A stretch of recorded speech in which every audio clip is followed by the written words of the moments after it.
بسم اللہ الرحمن الرحیم۔ اللہ کے نام سے شروع کرتا ہوں جو شہرک سے بھی زیادہ قریب ہے۔ آواز اور تصویر کی دنیا کے معزز دوستو، السلام علیکم۔ سیدنا موسیٰ علیہ السلام کے پاس ایک نوجوان آیا اور درخواست کی، اے اللہ کے نبی، میں نے سنا ہے کہ آپ تمام حیوانات کی بولیاں جانتے ہیں، اور جب یہی جانور آپس میں باتیں کرتے ہیں تو آپ ان کی باتوں کا مطلب خوب سمجھتے ہیں۔ آپ یہ فن مجھے بھی سکھا دیجئے تاکہ میں بھی جانوروں کی بولیاں سن کر خدا کی معرفت حاصل کر سکوں۔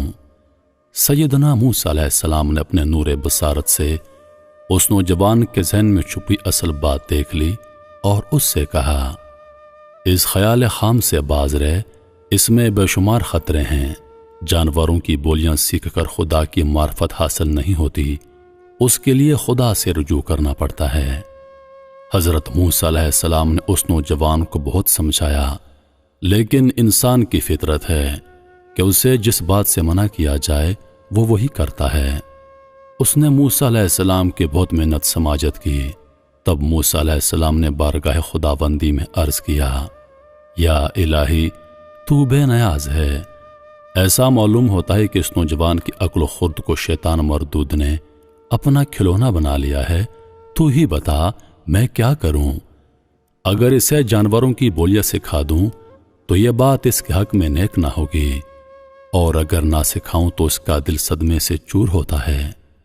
حق تعالیٰ نے حکم دیا، اے موسیٰ، تم اس نوجوان کی خوشی پوری کرو، کیونکہ ہماری سنت ہے کہ ہم کسی کی دعا رد نہیں کرتے۔ یہ حکم پانے کے باوجود موسیٰ علیہ السلام نے سوچا ایک مرتبہ پھر اس نوجوان کو اس خیال سے باز رہنے کی کوشش کروں۔ چنانچہ آپ علیہ السلام نے اس کو نہایت شیریں اور نرم لہجے میں سمجھایا کہ خدا نے اجازت تو فرما دی ہے، اب تیری مراد خود بہت پوری ہو جائے گی، لیکن تیرے حق میں بہتر ہے کہ یہ خیال ذہن سے نکال دے اور خدا سے ڈر، کیونکہ یہ پٹی شیطان نے تجھ کو پڑھائی ہے۔ مجھے یقین ہے کہ تو سینکڑوں آفتوں میں پھنس جائے گا۔ اس بات نے اس نوجوان پر صرف اتنا اثر کیا کہ وہ کہنے لگا، بہت بہتر، میں تمام جانوروں کی بولی سیکھنے کے خیال سے درگزر کرتا ہوں، لیکن کم از کم 2 جانوروں کی بولیاں تو ضرور سکھا دیجئے۔ ایک اس کتے کی بولی جو میرے مکان کے دروازے پر پہرا دیتا ہے، اور دوسری اس مرغ کی بولی جو میرے گھر میں پلا ہوا ہے۔ بس میرے لیے ان 2 جانوروں کی بولی سمجھ لینا بہت ہے۔ سیدنا موسیٰ علیہ السلام نے فرمایا، اچھا جا، آج سے ان دونوں حیوانوں کی بولی کا فن میں نے خدا کے حکم سے تجھ کو عطا کر دیا ہے۔ وہ نوجوان خوش خوش گھر آیا اور اگلے روز پالتو جانوروں کی باتیں سننے کے لیے دروازے کے قریب کھڑا ہو گیا۔ تھوڑی دیر کے بعد گھر میں کام کرنے والی خادمہ ہاتھ میں کپڑا لیے دروازے پر آئی۔ اس میں رات کا بچہ کچا روٹی کا ایک ٹکڑا تھا۔ وہ خادمہ نے باہر پھینک دیا۔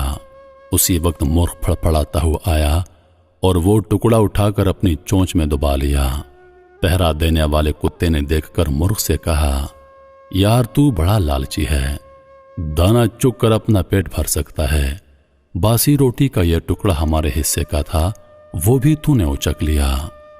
مرغ نے کتے کا شکوہ سنا تو جواب میں کہا، اس باسی روٹی کا رنج نہ کر، صبر سے کام لے، خدا نے تیری لیے بہترین نعمت مقرر کی ہے۔ کل ہمارے مالک کا چہتا گھوڑا مرنے والا ہے، اس کا گوشت خوب پیٹ بھر کر کھائیو، یوں خدا تجھے بے کوشش اور بے مشقت رزق عطا کرے گا۔ اس نوجوان نے مرغ کی بات سنتے ہی تھان پر سے گھوڑا کھولا، بازار میں لے جا کر اس کے دام کھڑے کیے اور خوشی خوشی گھر واپس آ گیا۔ اگلے روز پھر خادمہ نے دسترخوان جھاڑا تو روٹی کا ٹکڑا زمین پر گرا۔ مرغ ایک مرتبہ پھر اچک کر لے گیا اور کتا منہ دیکھتا رہ گیا۔ آخر اس نے مرغ سے کہا، اے تو بڑا چالاک اور فریبی ہے، تو نے کل کہا تھا کہ آقا کا گھوڑا مر جائے گا اور مجھے خوب پیٹ بھر کر گوشت کھانے کو ملے گا، اب بتا گھوڑا کہاں مرا؟ آقا نے اسے لے جا کر بازار میں بیچ ڈالا۔ معلوم ہوتا ہے تو ازلی جھوٹا ہے، سچائی تیرے مقدر میں نہیں۔ مرغ جھوٹا نہیں، بڑا باخبر تھا۔ اس نے جواب دیا، تو خواہ تاؤ کھاتا ہے، گھوڑا مرنے ہی والا تھا، یہاں نہ مرا تو دوسری جگہ جا کر مر گیا۔ ہمارا آقا گھوڑا بیچ کر نقصان سے تو بچ گیا اور بظاہر اپنا نقصان دوسرے کی گردن پر ڈال دیا، لیکن فکر نہ کر، کل انشاءاللہ اس کا اونٹ مر جائے گا، پھر تم اس کا گوشت خوب پیٹ بھر کر کھا لینا۔ نوجوان نے یہ بات سنی تو فوراً اونٹ کو کھولا بازار میں لے جا کر فروخت کر ڈالا اور جانور کے مرنے کے صدمے اور رقم کے نقصان سے چھٹکارا پایا۔ دل میں خوش تھا کہ ان جانوروں کی بولیاں سیکھ کر فائدے میں رہا۔ تیسرے دن کتے نے مرغ سے کہا، تو بڑا فریبی نکلا، آخر جھوٹ بولنے میں مزہ کیا آتا ہے تم کو؟ مرغ نے کتے کی بات سن کر کہا، میں جھوٹ نہیں بولتا، مالک نے اونٹ کو لے جا کر بیچ ڈالا اور پیسے جیب میں رکھے۔ اب وہ اونٹ جس بدنصیب نے خریدا اس کے گھر جا کر مر گیا ہے۔ بہرحال تو غم نہ کر، کل ہمارے آقا کا غلام مر جائے گا، موت نے اس کو تاک لیا ہے۔ غلام کے مرنے کے بعد آقا فقیروں کو روٹیاں اور گوشت بانٹنے کا اہتمام کرے گا، پھر تیرے مزے ہی مزے۔ مرغ کی بات سنتے ہی نوجوان نے غلام کو ایک شخص کے ہاتھ اچھی قیمت پر بیچ دیا اور نقصان سے بچ کر جی میں بہت خوش ہوا۔ اس نے دل میں کہا، خدا کا شکر ہے اس نے مجھے 3 حادثوں سے بال بال بچا لیا، اگر کتے اور مرغ کی بولیاں مجھے نہ آتی تو بھاری نقصان اٹھانا پڑتا۔ چوتھے دن کتے نے لال پیلی آنکھیں نکال کر مرغ سے کہا، تو جھوٹوں کا بادشاہ ہے، تو نے یہ بھی سوچا کہ تیری یہ دروغ گوئی کب تک چلے گی؟ تو کہتا تھا کہ غلام مر جائے گا، غلام کہاں مرا؟ مرغ نے جواب دیا، باخدا میں نے سچ کہا تھا، آقا اگر اس غلام کو نہ بیچتا تو وہ اس مکان میں مرتا۔ بہرحال جس نے اسے خریدا اور اپنے نصیب کو رو رہا ہوگا، لیکن اب تو خوش ہو کہ خود ہمارے آقا کی باری آ گئی ہے، کل یقیناً ہمارا آقا مر جائے گا، اب دیکھتا ہوں کہ وہ اپنے آپ کو موت کے فرشتے سے کیوں کر بچائے گا۔ کاش وہ بے وقوف اتنا سمجھدا کہ ایک نقصان سینکڑوں نقصانوں کا صدقہ ہوتا ہے۔ یاد رکھ، جسم و مال کا ضیاع ہونا جان کا صدقہ ہے۔ دنیاوی معاملات میں انسان بعض اوقات زر و مال خرچ کر کے اپنی جان بچا لیتا ہے، لیکن افسوس انسان قدرت کے رازوں سے باخبر ہے، وہ اپنا مال بچانے کی کوشش کرتا ہے اور نہیں جانتا کہ وہی مال اگر اپنی ذات پر سے صدقہ کرے تو نقصان فائدہ بن جائے۔ خیر اب تو قصہ ہی تمام ہوا چاہتا ہے۔ آج ہمارا آقا سوئے عدم روانہ ہو جائے گا، پھر اس کے رشتہ دار گائے ذبح کریں گے اور دیگیں چڑھیں گی، فقیروں اور محتاجوں کا ہجوم ہوگا، روٹیوں کے ٹکڑے اور ہڈی بوٹیاں اس کثرت سے تجھے کھانے کو ملیں گی کہ تمہارا جی بھر جائے گا۔ ہاں، گھوڑا، اونٹ اور غلام کی موت ہمارے بے وقوف اور مغرور آقا کی جان کا بدلہ تھا۔ مال کے نقصان اور اس کے رنج و عالم سے تو محفوظ رہا، لیکن اپنی جان گنوا دی۔ آقا نے مرغ کی زبانی اپنے مرنے کی خبر سنی تو اس کے پیروں تلے زمین نکل گئی، ہاتھ پاؤں میں دم نہ رہا، گرتا پڑتا بدحواس بدحال موسیٰ علیہ السلام کی خدمت میں حاضر ہوا اور ساری داستان سنا کر فریاد کی، اے خدا کے سچے نبی، مجھے ملک الموت کے پنجے سے بچائیے۔ اس نوجوان نے ایک مرتبہ پھر موسیٰ علیہ السلام کی منت سماعت شروع کی اور اس قدر رویا کہ موسیٰ علیہ السلام کو اس پر رحم آیا اور ارشاد ہوا، اے نوجوان، اب تیر کمان سے نکل چکا اور چھوٹا ہوا تیر کبھی واپس نہیں آتا۔